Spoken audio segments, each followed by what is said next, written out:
Türkmenistanda maldarçılık ve mal eýeleriniň görýän kynçylyklary. Hasyl orlan meýdanda gezdirip mallaryny bakmak üçin paxal meýdanlary hem çopanlara pula satylýar. Meýdandaky otuň ýagdaýyna görä hektary 100 manatdan 300 manata çelli ýetýär. Paxta hasyly ýygnalandan soň hem edilşeýle hadisalar dowam edýär. Şeýlelikde bakyljak mallaryň öri meýdanlary hem tölegli bolup durýar. Owa ýaşaýjylary häzirki wagtda ne mal saklap, ne de ekin ekip girdeýji alyp bilýärler. Mysal üçin, bir sany maýda maly, goýundur ýa-da geçi, öri meýdanynda baktyrmak üçin 15 manat çopany tölemeli. Edilşeýle hem sygyr we düýe üçin 200 manat töleg tölemeli.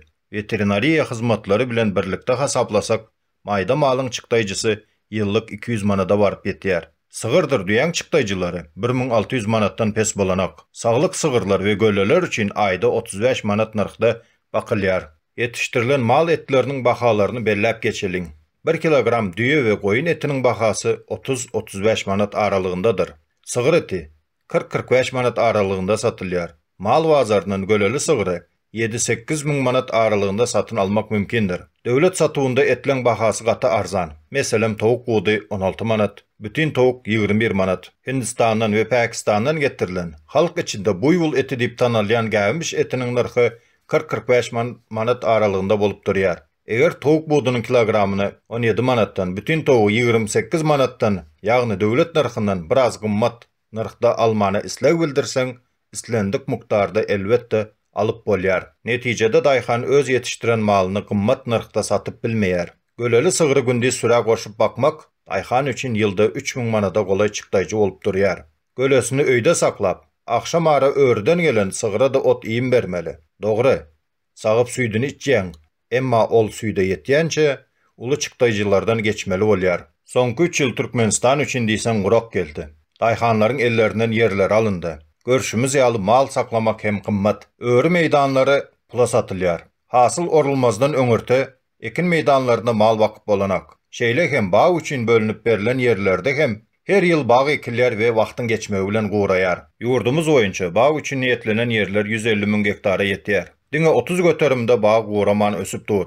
Galan 70 göterim guran baglykda hem mal bakmak gadagan. Baga mal tötänden giräýän ýagdaýynda malyň eýesine uly narxda jerime salynýar. Häzirki wagtda mal bakmak üçin öri meýdanlary diýsen gyt bolup durýar. Döwlete degişli bolan ýere daýhan gök önümlerini ekjek bolsa, 1 hektar ýer üçin 1600 manat töleg tölemeli. Ondan soňra hyýar, pomidor, kelem, kädi, gawyn, garpyz ýaly ekinleri ekip biler. Emma soğan ekmek üçin 1 hektar ýere 2000 manat töleg tölemeli. Daýhan birleşiginiň başlygyna ýa-da yer ynanylan telekeçe töleg tölemeli bolup durýar. Telekeçe azyndan 50 hektar yer alsa, şonuň 30 göterimine, ýagny 15 hektaryny gök ekin ekip biler. Telekeçileriň agla we bölegi yerden hasyl almak ukyby pes. Şonuň üçin telekeçiler yerini wagtlaýynça daýhana satýar. Yeri wagtlaýyn satyn alan daýhan aýratyn suw üçin hem 850 manata golay töleg tölemeli. Töleg tölense de suw ekini dogly suwaryp bilenak. Şonuň üçin tölegli yer alyp